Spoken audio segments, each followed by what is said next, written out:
യുവാവിന്റെ phone, ദീപകിന്റെ phone പരിശോധിക്കുകയും ഷിംജിതയുടെ phone പരിശോധിക്കുകയും ചെയ്തതിൽ നിന്ന് പോലീസ് പുറത്തുവിടുന്ന ചില യാഥാർത്ഥ്യങ്ങൾ മാത്രമേ നമുക്കറിയൂ. അതുകൊണ്ട് ആ വന്ന റിമാൻഡ് റിപ്പോർട്ടിൽ നിന്നും നമുക്ക് മനസ്സിലായ യാഥാർത്ഥ്യം ആ യുവാവ് ഒന്നും അറിഞ്ഞിരുന്നില്ല എന്നത് തന്നെയാണ്. ആ വീഡിയോ പിടിക്കുന്നതിൽ നിന്ന് തന്നെ നമുക്ക് ബോധ്യപ്പെട്ട സംഗതിയാണ്. എന്തായിരുന്നാലും ഇതിനകത്ത് ഹണി ട്രാപ്പ് ഉണ്ടോ എന്നതാണ് പ്രധാനപ്പെട്ട ഒരു ചോദ്യം. ഈ യുവാവിനെ നേരത്തെ അറിയാമായിരുന്നോ? എന്തായിരുന്നാലും ഇവളുടെ ഫോണ് പരിശോധിച്ചപ്പോൾ കിട്ടിയ ഒരുപാട് വസ്തുതകൾ ഇന്ന് മാധ്യമങ്ങൾ പുറത്തുവിടുന്നുണ്ട്. ഞാൻ ബ്ലൂടൂത്ത് ഒന്ന് കണക്ട് ചെയ്തോട്ടെ.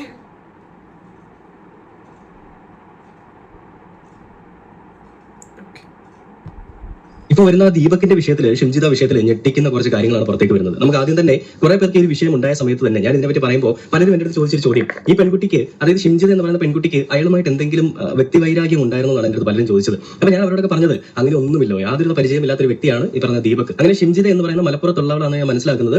ആ ഒരു പയ്യന്നൂർ യാത്രയിൽ മലപ്പുറത്തുണ്ടായിരുന്ന ഷിംജിത ബസ്സിൽ കയറി ദീപകിനെതിരെ ഈ പറയുന്ന ആരോപണവുമായിട്ട് വീഡിയോ എടുക്കുന്നു. അപ്പൊ ഇത് ഷിംജിതയെ പോലീസ് അറസ്റ്റ് ചെയ്തു. ഷിംജിതയുടെ ആ ഒരു വാദം അല്ലെങ്കിൽ മൊഴി എന്ന് പറയുന്നത് ഈ പറയുന്ന ദീപക് തന്നെ ആക്രമിക്കാൻ ശ്രമിച്ചു എന്നുള്ള കാര്യത്തിൽ തന്നെ അവൾ ഉറച്ചു നിന്നു. അതിനുശേഷം പോലീസ് റിമാൻഡ് റിപ്പോർട്ട് തയ്യാറാക്കിയപ്പോൾ അവർ അതിൽ എഴുതിയത് ഇത് അദ്ദേഹത്തിനെ കൊല്ലണം എന്നുള്ള ഉദ്ദേശത്തോടു കൂടി തന്നെ ഏകദേശം 7ഓളം വീഡിയോ ഈ പറയുന്ന ഷിംജിതയുടെ ഫോണിലുണ്ടായിരുന്നു. അതിലൊന്നും ലൈംഗിക അങ്ങനെയുള്ള താല്പര്യത്തോടു കൂടി ചെയ്യുന്നതായിട്ടൊന്നും പോലീസിന്റെ അല്ലെങ്കിൽ മറ്റുള്ളവരുടെ ശ്രദ്ധയിൽപ്പെട്ടിട്ടില്ല. തികച്ചും തെളിവുകൾ, അതായത് മറ്റുള്ളവർക്കൊന്നും ഒരു ബുദ്ധിമുട്ടുണ്ടാവാതെ എങ്ങനെയാണ് ഷിംജിതയ്ക്ക് മാത്രം ബുദ്ധിമുട്ടുണ്ടായതെന്നൊക്കെയാണ് പോലീസ് ചോദിച്ചത്. അപ്പൊ അതിന് പിന്നാലെ ഷിംജിതയുടെ സഹോദരൻ ഇത് തന്നെയാണ് നമ്മളും പറയുന്നത്. അതായത് മറ്റൊരു യാത്രക്കാർക്കും ഒരു ബുദ്ധിമുട്ടും ഉണ്ടായിട്ടില്ല, ആരും ഒരു ബുദ്ധിമുട്ടും പറഞ്ഞ് രംഗത്തു വന്നിട്ടുമില്ല.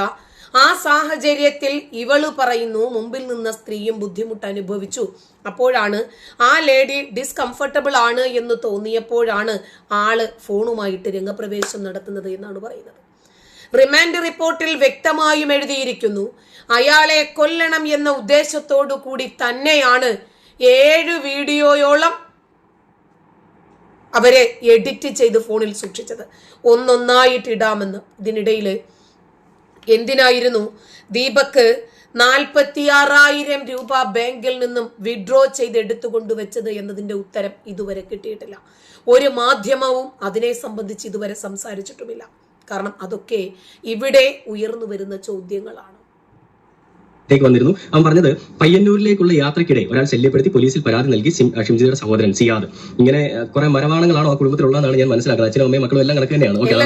അപ്പൊ അങ്ങനെ പോലീസ് ഇതൊന്നും മുഖവിലേക്ക് എടുക്കാതെ പോലീസ് നല്ല രീതിയിൽ റിമാൻഡ് റിപ്പോർട്ട് തയ്യാറാക്കി അവളെ പിടിച്ചകത്തിട്ടു. ഇന്നിപ്പോ അതാ ഈ ഷിംജിതയുടെ ജാമ്യാപേക്ഷ തള്ളിയിരിക്കുകയാണ്. ഒരു സന്തോഷ വാർത്തകൾ ഞാൻ നിങ്ങളിലേക്ക് എത്തിക്കട്ടെ. അപ്പോൾ ഇന്നലെ ഈ ഒരു വിഷയങ്ങളിൽ വലിയ രീതിയിലുള്ള മെഴുകലുകളും വലിയ രീതിയിലുള്ള ആരോപണങ്ങൾ, പ്രത്യാരോപണങ്ങളൊക്കെ നമ്മുടെ 24 ന്യൂസിലൊക്കെ ഉണ്ടായിരുന്നു. സംവാദ പരിപാടികളൊക്കെ ഉണ്ടായിരുന്നു. അപ്പൊ ആ പരിപാടികളിലൊക്കെ ഈ നമ്മുടെ ശ്രീകണ്ഠൻ നായർ സാറും അതേപോലെ തന്നെ ശ്രീലക്ഷ്മി അറക്കൽ എന്ന് പറയുന്ന അവളുടെ ജാമ്യാപേക്ഷ തള്ളി എന്ന് പറഞ്ഞപ്പോൾ തന്നെ ഏറെ ആശ്വാസം തോന്നി. കാരണം കേരളം പോകുന്നത് കൃത്യമായിട്ടുള്ള വഴിക്ക് തന്നെയാണ് എന്ന് നമുക്ക് മനസ്സിലായി. അതല്ലാതെ അവളൊരു ലീഗിന്റെ പ്രവർത്തകയായതുകൊണ്ടും അവളൊരു മുസ്ലിം സ്ത്രീ ആയതുകൊണ്ടുമൊക്കെ അവൾക്ക് എന്തെങ്കിലും തരത്തിൽ കൺസിഡറേഷൻ കിട്ടിയിട്ടുണ്ടോ എന്നുകൂടി ഒരു ചോദ്യമുണ്ടായിരുന്നു. ഇതിനകത്ത് ഹണി ട്രാപ്പ് ആണോ ഇവൾ ഉദ്ദേശിച്ചിരുന്നത് എന്നതും ഒരു ചോദ്യമാണ്. കാരണം 7ഓളം വീഡിയോകൾ എഡിറ്റ് ചെയ്ത് എന്തിനാണ് ഫോൺ ഗാലറിയിൽ സൂക്ഷിച്ചത് എന്നത് ചോദ്യമാണ്. അതിനുത്തരം കിട്ടണം. പറയുന്ന അറപ്പും വെറുപ്പും ജനങ്ങൾക്കുള്ള അഴിഞ്ഞാടി നടക്കുന്ന ഒരു ചെറ്റയും കൂടെ വിളിച്ചിട്ടുണ്ടായിരുന്നു. എന്തിനാണ് ഇവിടേക്ക് വിളിക്കുന്നത്? നല്ലപോലെ തിരുവട്ടിയെ വിളിച്ചിരുന്നതാണ്. ഒരു വാല്യൂ, ഒരു ലോജിക്കും ഇല്ലാത്ത ഒരു സ്ത്രീ എന്ന് പോലും വിളിക്കാൻ പറ്റില്ല. കുടുംബത്തിൽ പിറന്ന ഒന്നുമല്ല. ഇവളുടെ തുണി അഴിച്ചുള്ള ആട്ടോ ഇതൊക്കെയാണ് ഇവളുടെയൊക്കെ മെയിൻ പരിപാടി. ഈ റീച്ചിന് വേണ്ടി എന്തും ചെയ്യും. ഷിംജിത അതേപോലെ തന്നെയാണ്. റീച്ചിന് വേണ്ടി എന്ത് തോന്നിവാസം ചെയ്യും. അപ്പൊ അവർക്ക് അവളുടെ ആ വസ്ത്രം വേണ്ട, അതായത് ദൈവികമായിട്ടുള്ള ആ പർദ്ദ എന്ന് പറയുന്ന ഇവർ വിശ്വസിക്കുന്ന ഒരു വലിയ മഹത്തായ ഡ്രസ് അവർക്ക് വേണ്ട. എന്നാൽ പോലീസ് പിടിച്ചപ്പോഴോ അതിന് പർദ്ദ ഏതവസ്ഥയിലാണ് ഇവർക്ക് ആവശ്യമായിട്ടുള്ളത്? ഇത്തരം ക്രിമിനൽ കുറ്റങ്ങൾ ചെയ്തിട്ട് അതിൽ നിന്നും രക്ഷപ്പെടണമെങ്കിൽ ഇവർക്ക് പർദ്ദ വേണം. ഏത് രൂപത്തിലുള്ള അതിക്രമങ്ങൾക്കും മറയായിട്ട് ഉപയോഗിക്കാവുന്ന വേഷമാണ് പർദ്ദ എന്ന് ഏറ്റവും ഒടുവിൽ ഷിംജിതയും തെളിയിച്ചിരിക്കുകയാണ്. ഒരു തെറ്റും ചെയ്യാത്ത ഒരു മനുഷ്യനെ ക്രൂരമായി മാനസികമായി പീഡിപ്പിച്ചു കൊന്നിട്ട് ഇപ്പോ അവളുടെ സഹോദരൻ രംഗത്ത് വന്നിരിക്കുവാണ്. എന്തുവാ പറയുന്നത്? ശരിയാണ്, എന്റെ സഹോദരിയുടെ അമ്മിഞ്ഞയിൽ അവൻ ഒരച്ചു എന്നത് ശരിയാണ്.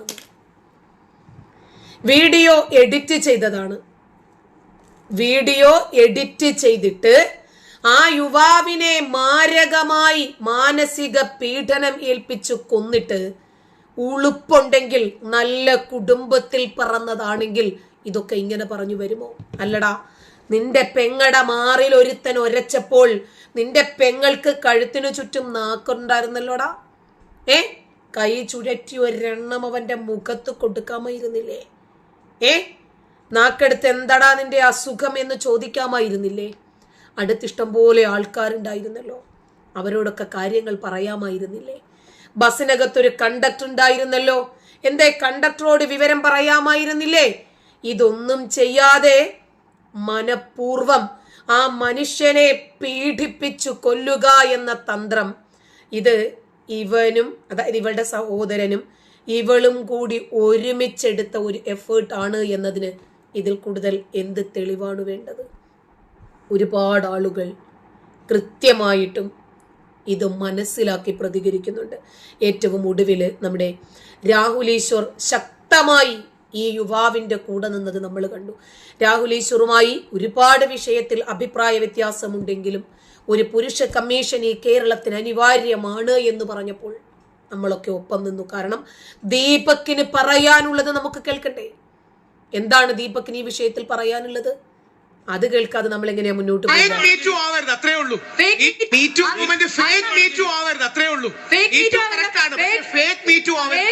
തെളിവുകളോ അടിസ്ഥാനമോ ഇല്ലാതെ ഉദാഹരണം പറയാം. ജിതേന്ദ്ര എന്ന് പറയുന്ന താരത്തിനെതിരെ 48 ഇയാൾ എന്നെ മീറ്റു ചെയ്തു എന്ന് പറഞ്ഞൊരു സ്ത്രീ പോയി.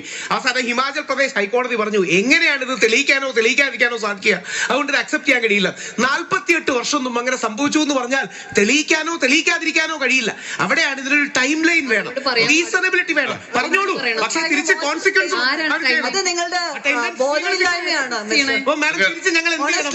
നമ്മൾ കണ്ടതാണ് ഹേമ കമ്മിറ്റി റിപ്പോർട്ട്. നമ്മൾ എല്ലാവരും അതിന്റെ പേരില് ശക്തിയുക്തം ആ വിഷയത്തിൽ പ്രതികരിച്ചവരാണ്. 30 വർഷം മുമ്പ് ഒരു സിനിമാ നടൻ, ഒരു സംവിധായകൻ, ഒരു പ്രൊഡ്യൂസർ, ഒരു നിർമ്മാതാവ് എന്നെ അങ്ങനെ ചെയ്തു, എന്നെ ഇങ്ങനെ ചെയ്തു, എന്നെ മറ്റേത് ചെയ്തു, റൂമിലേക്ക് വിളിച്ചു, നിർബന്ധിപ്പിച്ച് എന്നെ കൊണ്ടുവന്ന് പിടിച്ചു ചുംബിച്ചു. അല്ലടി ഊളകളെ, നിനക്കൊക്കെ അന്നേരം പ്രതികരിച്ചുകൂടിയിരുന്നു. അന്നേരം പ്രതികരിച്ചാൽ ചാൻസ് പോകുമല്ലേ? ആ സമയത്ത് നിനക്കൊക്കെ അഭിനയിക്കണം, പണം വേണം, പ്രശസ്തി വേണം. അപ്പോ ഈ പണം, സുഖം, പേര്, പ്രശസ്തി ഇതൊക്കെ കിട്ടിയതിന് ശേഷം ആ പ്രശസ്തിയും പണവും ഉപയോഗിച്ച് സോഷ്യൽ മീഡിയയിൽ ഒന്ന് ഫെയിം ആയതിനു ശേഷം എന്നെ അവരിതാ 48 വർഷം പീഡിപ്പിച്ചു, 20 വർഷം പീഡിപ്പിച്ചു, 50 തവണ ബലാത്കാരം ചെയ്തു. അല്ല, അതെങ്ങനെയാണ് സാധിക്കുക എന്ന് സ്വാഭാവികമായിട്ട് നമുക്കൊരു ചോദ്യം ഉണ്ടാകില്ലേ? എങ്ങനെയാ ഇത്രയും വർഷമൊക്കെ ഒരാളെ പീഡിപ്പിക്കാൻ പറ്റുക? 1 2 ശരി, അതുകൊണ്ടാണല്ലോ സരിതയുടെ ഒക്കെ വിഷയത്തിൽ നമ്മൾ ശക്തമായിട്ട് നിന്നത്. ഉമ്മൻചാണ്ടിയെ കുറിച്ചിട്ട് അവർ പറഞ്ഞതൊക്കെ നമ്മൾ കേട്ടതല്ലേ? അപ്പോ ഇതൊക്കെ ഒരു രൂപത്തിലും അംഗീകരിക്കാൻ സാധിക്കാത്ത വസ്തുതയാണ്. പിന്നെ ഇതൊരു സോഷ്യൽ മീഡിയയാണ്. സോഷ്യൽ മീഡിയയിൽ സ്വാഭാവികമായിട്ടും ജിംഷിദയെ കൊല്ലണം, ജിംഷിദയെ അങ്ങനെ ചെയ്യണം, ഇങ്ങനെ ചെയ്യണം, അവളെ തൂക്കിലേറ്റണം, അവളെ ജയിലിൽ അടക്കണം, അവൾക്ക് ജാമ്യം കൊടുക്കണം, അങ്ങനെയൊക്കെ പറഞ്ഞ് സ്വാഭാവികമായും ഇത്തരം പ്രതികരണങ്ങൾ ഉണ്ടാകും. അതിനൊന്നും യാതൊരു മാറ്റവുമില്ല. അമ്മയെ തല്ലിയാലും 2 പക്ഷം പറയുന്ന ഈ നാട്ടിൽ ഷിംജിതയ്ക്ക് വേണ്ടി സംസാരിക്കാനും ആളുകൾ ഉണ്ടാകണം. അപ്പോഴേ ഇതൊരു ബഹുസ്വര സമൂഹമാകത്തുള്ളൂ. അതായത് ഒരു സിനിമയിൽ വില്ലൻ കഥാപാത്രം എത്രമാത്രം സ്ട്രോങ് ആകുന്നോ അത്രമാത്രം മാത്രമേ ആ സിനിമ ടോപ്പ് ലെവലിലെത്തൂ, അല്ലേ? അതുപോലെ എതിർകക്ഷി എത്രമാത്രം സ്ട്രോങ് ആകുന്നോ അപ്പോൾ മാത്രമേ നമുക്കിതിന്റെ യാഥാർത്ഥ്യം എന്താണ് എന്ന് പുറം ലോകത്തെ അറിയിക്കാൻ പറ്റൂ. സിമ്പിൾ. ഗുജറാത്ത് കലാപം നിങ്ങൾ പൊക്കിക്കൊണ്ട് വരണം, നരേന്ദ്രമോദിയെ നിങ്ങൾ നടുക്ക് നിർത്തി വിചാരണ ചെയ്യണം, ജനമധ്യത്തിലേക്ക് നരേന്ദ്രമോദിയെ ഇറക്കി വിടണം. എന്നിട്ട് എന്താണ് ഗുജറാത്ത് കലാപത്തിൽ സംഭവിച്ചത് എന്ന് ചോദിക്കണം. അപ്പോഴാണ് നമുക്ക് ഗോദ്രയിലെ തീവണ്ടി തീവപ്പിനെ കുറിച്ച് പറയാൻ പറ്റൂ. കാര്യം മനസ്സിലായില്ലേ? പുഴ മുതൽ പുഴ വരെ എന്ന രൂപത്തിൽ 1921 എന്താണ് സംഭവിച്ചത് എന്നറിയിക്കാൻ ഒരു സിനിമ അലി അക്ബർ സംവിധാനം ചെയ്യുമ്പോൾ അതിനെ നിങ്ങൾ എതിർത്തുകൊണ്ട് രംഗത്ത് വരണം. അപ്പോൾ മാത്രമേ ആ സിനിമയുടെ ഈ കാലഘട്ടത്തിന്റെ പ്രസക്തി എന്താണ് എന്ന് ആളുകൾക്ക് മനസ്സിലാക്കി കൊടുക്കാൻ പറ്റൂ. 1921 തുവ്വൂർ കിണറിനെ കുറിച്ച് പറയുമ്പോൾ ആ ചരിത്ര സ്മാരകം, ഒരുപാട് മനുഷ്യരുടെ ദീനരോധനങ്ങൾ ഉറങ്ങുന്ന മണ്ണ് ഇന്നൊരു മുസ്ലിമിന്റെ കയ്യിലാണ് എന്ന് ഞങ്ങൾക്ക് പറയാൻ കഴിയണമെങ്കിൽ തുവ്വൂർ കിണർ എവിടെ എന്ന് നിങ്ങൾ ചോദിക്കണം. അപ്പോൾ എതിർ ശബ്ദങ്ങൾ ഉണ്ടാകണം, പ്രതികരണങ്ങൾ ഉണ്ടാകണം. സ്വാഭാവികമായിട്ടും ഇതൊക്കെ ഉണ്ടെങ്കിലല്ലേ നമുക്ക് ചില വസ്തുതകൾ വ്യക്തമായും വിശദമായും ആളുകൾക്ക് പറഞ്ഞു കൊടുക്കാൻ പറ്റും. അപ്പോ അതൊരു കുറ്റമല്ല. ഷിംജിതയെ അനുകൂലിച്ചുകൊണ്ട് ആളുകൾ രംഗത്തു വരണം, ഒരുപാട് ആളുകൾ അവളെ അനുകൂലിക്കണം. അപ്പോഴാണ് ഇവളെ പോലെ സമാന മനസ്കരായിട്ടുള്ള രക്തമൂറ്റി കുടിക്കാൻ വെമ്പുന്ന ആളുകൾ നമ്മുടെ സമൂഹത്തിലുണ്ട് എന്ന് നമുക്ക് മനസ്സിലാക്കും. ഇത് നമ്മുടെ കുടുംബത്തിൽ സംഭവിക്കണ്ട, അതിനു മുമ്പ് തന്നെ അത് സംഭവിക്കാതിരിക്കാനാണ് നമ്മൾ പ്രതികരിക്കുന്നത്. നമുക്ക് നമ്മുടെ വീട്ടിൽ ആണുങ്ങളുണ്ട്, ഭർത്താവുണ്ട്, സഹോദരന്മാരുണ്ട്, വാപ്പമാരുണ്ട്, അച്ഛന്മാരുണ്ട്, മക്കളുണ്ട്. അപ്പോൾ നമ്മുടെ മക്കൾക്ക് ബസ്സിലൊക്കെ യാത്ര ചെയ്യണ്ടേ? നമ്മുടെ മക്കൾക്ക് ഉത്സവപ്പറമ്പിൽ പോകണ്ടേ? ആണും പെണ്ണും കൂടുന്ന ഇടങ്ങളിലൊക്കെ പോകാതിരിക്കാൻ പറ്റില്ലല്ലോ നമ്മുടെ മക്കൾക്ക്. കാരണം ഇത് അഫ്ഗാൻ അല്ലല്ലോ, താലിബാനികളല്ലല്ലോ, ഭരിക്കുന്നത് നരേന്ദ്രമോദിയല്ലേ. ഇത് അഫ്ഗാൻ അല്ലല്ലോ, സ്വതന്ത്ര ഭാരതമല്ലേ. അപ്പൊ ഇവർക്കൊക്കെ ഇറങ്ങി സ്വസ്ഥമായി നിർഭയത്വത്തോടുകൂടി യാത്ര ചെയ്യണ്ടേ? മുമ്പ് സിനിമാ നടൻ ദേവൻ പറഞ്ഞതുപോലെ ഒരു പെണ്ണു വിചാരിച്ചാ മതി, ഒരായുധവുമില്ലാതെ ഒരു മനുഷ്യനെ നിഷ്കരുണം കൊല്ലാം.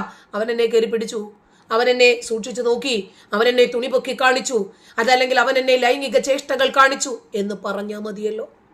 കാര്യം സിമ്പിൾ അല്ലേ?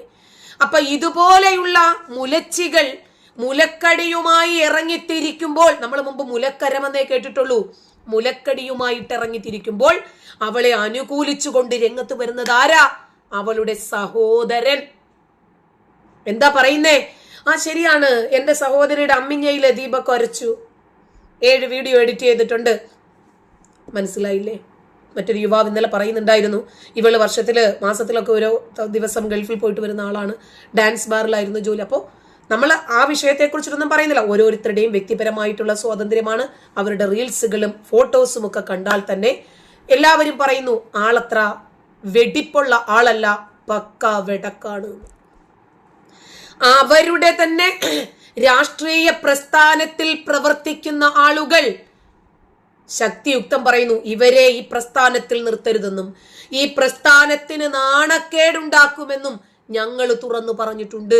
അവരത്ര നല്ല പുള്ളിയല്ല എന്ന് പറയുന്ന ഓഡിയോ സന്ദേശം, വീഡിയോ സന്ദേശം, എഴുതിയ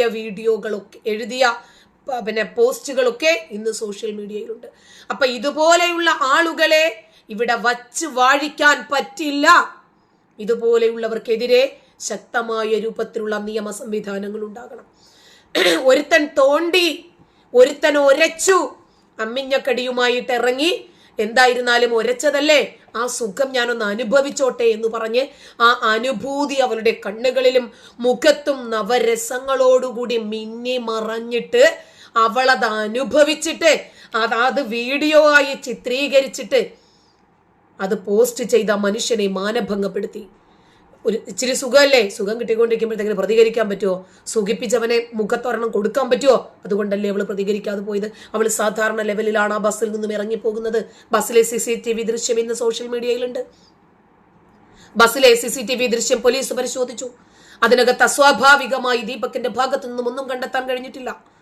ദീപക് പെണ്ണിനെ ടച്ച് ചെയ്തിട്ട് പോലുമില്ല.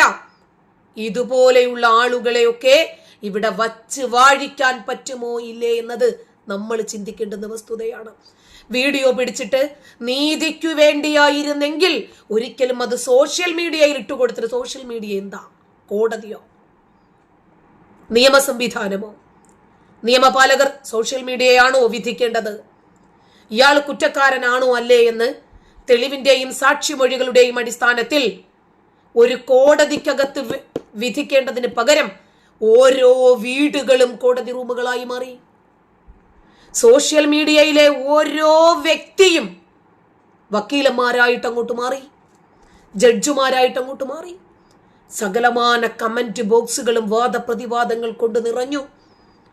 ആ മനുഷ്യൻ ഈ സമൂഹത്തിൽ ജീവിക്കണ്ടേ?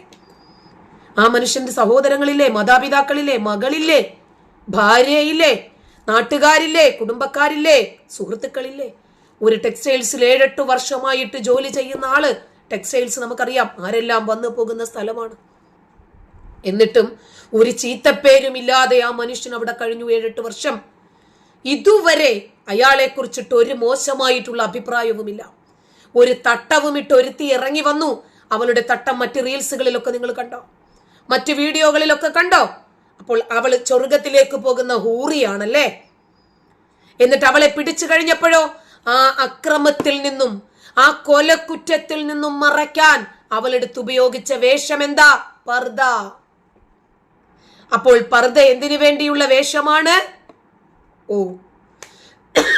അപ്പോ സകലമാന തെണ്ടിത്തരങ്ങളും മറയ്ക്കാൻ പർദ നല്ല വേഷമാണ് എന്ന് തെളിഞ്ഞു അല്ലേ. അതുകൊണ്ടായിരിക്കും അധികം ആളുകളൊന്നും അവളിട്ട പർദയെ കുറിച്ച് വിമർശിച്ച് രംഗത്ത് വന്നതേയില്ല. ഇതുവരെ നിന്റെ പർദ എവിടെയായിരുന്നു എന്ന് ചോദിച്ച ആരും രംഗത്ത് വന്നില്ല. എന്തേ? ഞമ്മന്റെ ആളുകൾ എന്ത് ചെയ്താലും നമ്മൾ ക്ഷമിക്കണമല്ലേ, നമ്മൾ മറച്ചു വെക്കണമല്ലേ, നമ്മൾ അതിനെ ഒളിച്ചു വെക്കണമല്ലേ? കാരണം ഇന്നമൽ മുഅ്മിനൂന ഇഖ്വ, വിശ്വാസികൾ പരസ്പരം സഹോദരങ്ങളല്ലേ. അപ്പോൾ ഒരു വിശ്വാസിയുടെ എന്തെങ്കിലും രൂപത്തിലുള്ള ന്യൂനത മറ്റേ വിശ്വാസി മറച്ചു വെക്കണ്ടേ, ഒളിച്ചു വെക്കണ്ടേ? എന്നാലല്ലേ പടച്ചോൻ ഇവരുടെ ന്യൂനതകൾ മറച്ചു വെക്കൂ.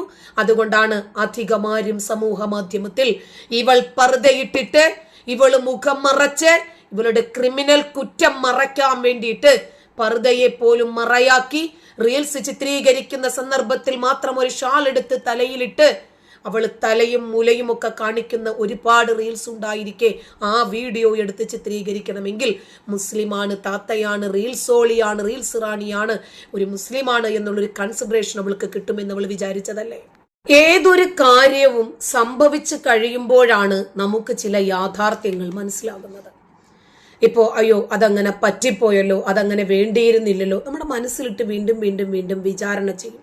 ഞാനൊരു വീഡിയോ ഫേക്കായി ചെയ്ത് ആ വീഡിയോ പോസ്റ്റ് ചെയ്ത് ഒരു മനുഷ്യൻ അമ്മിഞ്ഞയിൽ ഉരച്ചു എന്ന രൂപത്തിൽ പോസ്റ്റ് ചെയ്ത് ആ വീഡിയോ കണ്ട് ഹൃദയം പൊട്ടി മനവേദനയാൽ ഒരു മനുഷ്യൻ ജീവനൊടുക്കി, അത് ഞാൻ കാരണമാണല്ലോ എന്ന പശ്ചാത്താപം ഒരു സ്ത്രീയിൽ ഉണ്ടായിരുന്നെങ്കിൽ, രണ്ടാമത് അതായത് ദീപക് ജീവൻ ഒടുക്കി എന്നറിഞ്ഞതിന് ശേഷം ഷിംജിത അടുത്ത വീഡിയോയുമായി രംഗത്ത് വരുമായിരുന്നില്ല. CCTV ക്യാമറ പരിശോധിച്ചതിൽ നിന്ന്, ബസ്സിനകത്തെ ദൃശ്യങ്ങൾ പരിശോധിച്ചതിൽ നിന്ന്, ബസ്സിനകത്ത് സഹയാത്രികരുമായി സംസാരിച്ചതിൽ നിന്ന് ഒരു തെറ്റും അയാൾ ചെയ്തിട്ടില്ല എന്ന് വളരെ വ്യക്തമായും പോലീസിന് മനസ്സിലായി. അങ്ങനെയാണ് റിമാൻഡ് റിപ്പോർട്ട് പുറത്തു വന്നത്. എന്നിട്ട് പോലും വീണ്ടും ആ സ്ത്രീക്ക് യാതൊരു കുലുക്കവുമില്ലാതെ ആ മനുഷ്യൻ തെറ്റ് ചെയ്തു എന്നുള്ള രൂപത്തിൽ പിന്നീട് അവളുടെ സഹോദരനെയും മുൻനിർത്തി. സഹോദരനും പറയുന്നു, അതെ എൻ്റെ പെങ്ങളുടെ അമ്മിഞ്ഞയിൽ യുവാവ് ഒരച്ചു എന്നത് നേരാണ്, നാണം കെട്ട കുടുംബം. എന്നിട്ട് ഒടുവിൽ അവൾക്ക് രക്ഷപ്പെടാൻ വേണ്ടിയിട്ട് അവൾ പർദ്ദയെ ചാരി വന്നു. ഇതൊക്കെ നടക്കുന്ന സംഭവങ്ങളല്ലേ. ആളുകൾക്ക് ബോധ്യപ്പെടത്തില്ലേ എന്താണ് ഇവിടെയാണ് സത്യമുള്ളതെന്ന്?